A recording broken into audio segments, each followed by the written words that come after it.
আমি তিনকড়ি স্যার। মাধ্যমিক পরীক্ষার্থীদের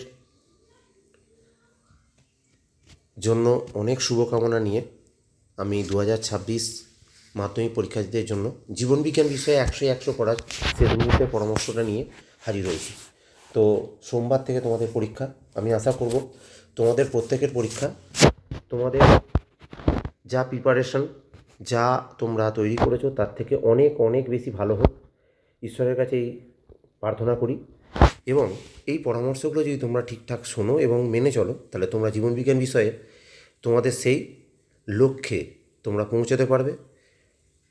আমি তোমাদেরকে কথা দিচ্ছি, 2023 সালে আমার একজন স্টুডেন্ট, তার নাম দিগন্ত গোলদার, সে 100 পেয়েছিল।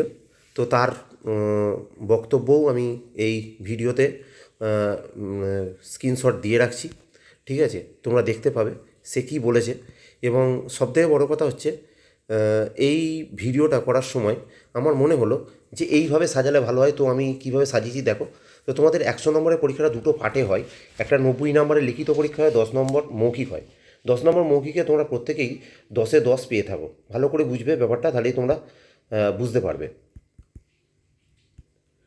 তো চলো, 10 নম্বর মৌখিকে তুমি 10 পেয়ে গেলে, এটা 10+ পেয়ে গেলে। 90 নম্বর ডিস্ট্রিবিউশনটার দিকে তাকানো যাক। প্রথমে ক বিভাগ। ক বিভাগে কি না, 15টা এমসিকিউ আছে, 15টা এমসিকিউ। খ বিভাগে কি 21 নাম্বার। তার ডিস্ট্রিবিউশনটা কি না, 5টা শূন্যস্থান পূরণ, 5টা সত্য মিথ্যা, 5টা ম্যাচিং এবং 6টা এসএ কিউ, 1 নাম্বারের এক কথায় উত্তর। তারপরে 12টা কোশ্চেন আছে 2 নাম্বারের, ঠিক আছে? তারপরে 6টা কোশ্চেন আছে 5 নাম্বারের। তো এই হলো তোমার প্রশ্নের ডিস্ট্রিবিউশন। তো এই প্রশ্নগুলোর উত্তর কীভাবে করবে, এবং এক্ষেত্রে ভালো করে লক্ষ্য করে দেখো, এইখানে 12টা প্রশ্নের উত্তর করতে হলেও তোমাকে দেওয়া আছে 17টা প্রশ্ন। এটা কেন আমি নোট করেছি সেটা আমি পরে ব্যাখ্যা দেব। এবং এখানে 6টা প্রশ্নের উত্তর করতে হলে প্রতিটা প্রশ্নের জন্য একটা করে অর আছে, ভালো করে বুঝবে। তো এর জন্য সেকেন্ড যে পয়েন্টটা আমি রেখেছি সেটা হচ্ছে time management. It is most important and very very important for 100 out of 100, ঠিক আছে? তো চলো দেখো, আমি আমার ছাত্রছাত্রীদের শেখাই নকআউট টেস্ট, অর্থাৎ 15টা এমসিকিউ সঠিক উত্তর পরপর লিখতে হবে।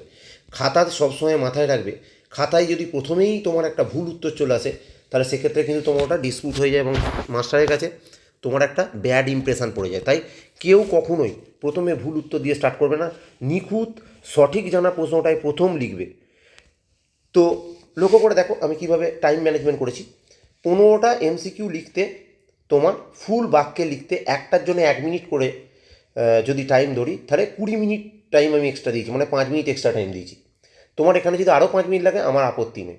নেক্সট 21টা যে কোশ্চেন রয়েছে, ড্যাশ পূরণ বলো, সত্য মিথ্যা বলো, ম্যাচিং বলো, এসএ কিউ বলো, এগুলো লেখার জন্য 25 মিনিট দিয়েছি। এখানেও তুমি যদি 30 মিনিট নিয়ে নাও, এখানে 5 মিনিট এক্সট্রা নাও, এখানে 5 মিনিট এক্সট্রা নাও, আমার কোনো আপত্তি নেই। এই যে কোশ্চেনটা রয়েছে 12টা কোশ্চেন রয়েছে 2 মার্কসের, এটার জন্য আমি 40 মিনিট টাইম দিয়েছি। অর্থাৎ এভরি কোশ্চেন, প্রত্যেকটা কোশ্চেনের জন্য 3 মিনিট করে টাইম। এটা অনেক টাইম, ঠিক আছে? সব কোশ্চেনে 3 মিনিট টাইম লাগে না। আর লাস্ট যে আইটেমটা অর্থাৎ ঘ বিভাগে, এটা হচ্ছে 6টা প্রশ্নের উত্তর করতে হবে, প্রত্যেকটার জন্য 10 মিনিট করে আমি টাইম দিয়েছি এবং 1 ঘন্টা টাইম এখানে আমি ডিস্ট্রিবিউট রেখেছি। তো এরপরে লক্ষ্য করে দেখো, তাহলে এটা যদি 30, 5 35 মিনিট এখানে গেল, তাহলে তোমার হাতে মোটামুটি 25 মিনিট টাইম, মানে 25 মিনিট মতো টাইম এক্সট্রা রয়েছে। এটা তুমি কী কাজে ব্যবহার করবে সেটা আমি তোমাকে পরে বলবো, ঠিক আছে? নেক্সট আইটেম যেটা রেখেছি সেটা হচ্ছে খাতা সাজানোর পদ্ধতি। অনেকেই জানে না, এটা নিয়ে আমি একটু তোমাদেরকে বলতে চাই যে আমার যেহেতু পূর্ববর্তী ক্ষেত্রে এই সাফল্যের নজির আছে, তাই আমি এই পদ্ধতিগুলো তোমাদেরকে বলছি। নাম্বার 1, তোমাদের কি বললাম যে ভুল উত্তর দিয়ে খাতা স্টার্ট করা যাবে না।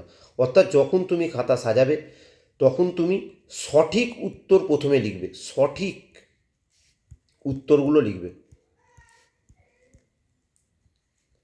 কেন বলছি দেখো, ভালো করে বুঝবে, ইমপ্রেশনটা ঠিক রাখার জন্য 1।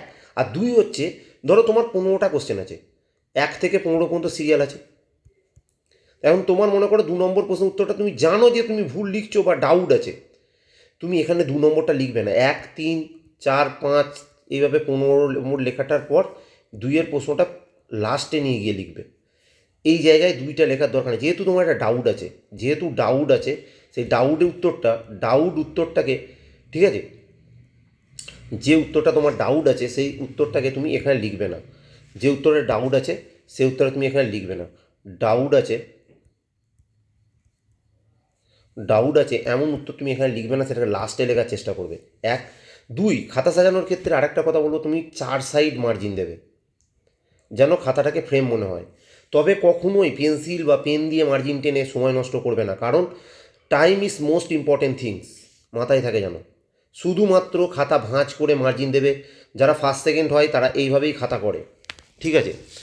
এবং 3 নম্বর আইটেমে তোমাদের খাতা সাজানোর জন্য যেটা বলবো সেটা হচ্ছে, প্রত্যেকটা কোয়েশ্চেন শেষ একটা কোয়েশ্চেনের ধর উত্তর লিখলে, মনে করি 1 নাম্বার হোক 2 নাম্বার হোক, যে কোনো কোয়েশ্চেনে অ্যান্সার লেখা হয়ে যাওয়ার পর ভালো করে বোঝো, অ্যান্সারটা লিখলে মনে করো এখান থেকে এটা 2 লাইন অ্যান্সার লিখলে,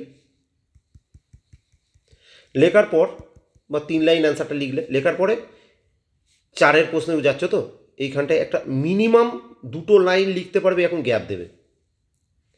তাহলে খাতার প্রেজেন্টেশন বা পরে তোমার যদি মনে হয় যে এখানে একটা লাইন আমার বাদ চলে গেছে, আমাকে লিখতে হবে, সেটা তুমি লিখতে পারবে। এই টেকনিক তোমাদের অন্য কেউ বলবে না, আমি বলছি। এটা হচ্ছে খাতা সাজানোর জন্য। উত্তর লেখার পদ্ধতিও এটার মধ্যেই পড়ছে, দেখো উত্তর লেখার পদ্ধতিটাও শেখাচ্ছি, উত্তর কীভাবে লিখবে। খাতা সাজানো এবং উত্তর লেখায় দুটো মোটামুটি কোরিলেটেড, তাই জন্য একই জায়গায় এগুলো পড়ে যাচ্ছে। এরপরে ছবি আঁকার কৌশলে চলে যাই। ছবি আঁকার কৌশলটা নিয়ে আমি যেটা বলতে, আগেও আমি একটা ভিডিও বানিয়েছি, সেখানে গ্যারান্টেড ছবি তোমাদের বলে দিচ্ছি, যে এবারে তোমাদের হচ্ছে মেনলি নিউরন, এবং আরও আমি 3টে ছবি ওখানে এক্সট্রা বলেছি, ঠিক আছে। একটা হচ্ছে মেটাফেজ দশার, যে কোনো মেটাফেজ দশার ক্রোমোজোমের ছবি, মেটাফেজিক ক্রোমোজোমের ছবি, আর একটা বলেছি প্রতিবর্ত চাপের ছবি, আর একটা বলেছি না কোষ বিভাজনের যে কোনো একটি দশার ছবি। একটা ছবি এখন যোগ করছি, সেটা কোনো চ্যানেল তোমাদের বলবে না, আমি বলছি সপুষ্পক উদ্ভিদের যৌন জননের পদ্ধতি।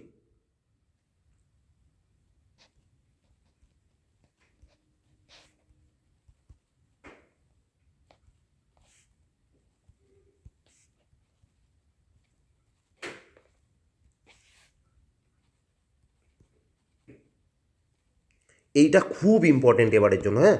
এটাও তোমরা পার্সিয়ালি ইম্পর্টেন্ট বলে, এই ছবিটা, যে ছবিটা তোমাদের বই ডাবল ফার্টিলাইজেশনে যে ছবিটা আঁকা আছে, সেই ছবিটা তোমরা এখানে আঁকবে, এবং এখানে এঁকে তোমরা মাঝখানে এগ, দুদিকে সহকারী, তলায় প্রতিপাদক কোষ সমষ্টি, মাঝখানে নির্মিত নিউক্লিয়াস, এই ছবিটা তোমরা আঁকবে, হ্যাঁ।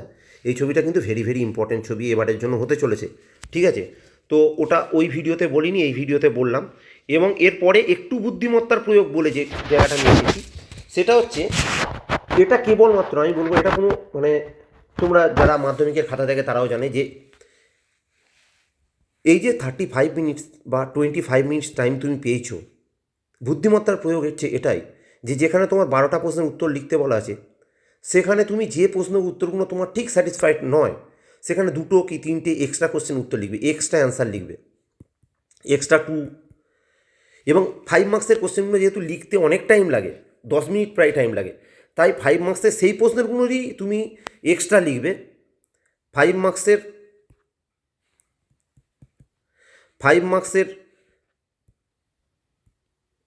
সেই প্রশ্নগুলোর ডাবল উত্তর করবে বা এক্সট্রা উত্তর করবে, যেগুলো তোমার একটু ডাউট আছে।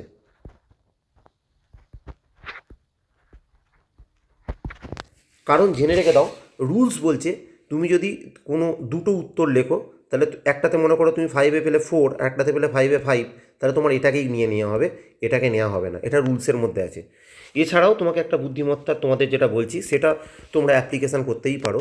সেটা হচ্ছে যে, ধরো মনে করো তোমার এমসিকিউর ক্ষেত্রে, এটা এমসিকিউ বা সত্য মিথ্যার ক্ষেত্রে, তোমরা যারা বিলিয়ন স্টুডেন্ট, যারা ভালো স্টুডেন্ট, তারা এটা করতেই পারো একটু চালাকির আশ্রয় নিয়ে। কারণ আমি এটা সবাইকে করতে বলছি না, তবু এটা করতেই পারো। সেটা কি না, ধরো মনে করো তুমি 15টা এমসিকিউ তুমি উত্তর করেছো, 1 2 3 4 5 করে, হ্যাঁ, তুমি প্রত্যেকটা এমসিকিউ উত্তর করেছো, দিয়ে তোমার মনে হচ্ছে 3 নম্বর এমসিকিউর উত্তরে ডাউট আছে।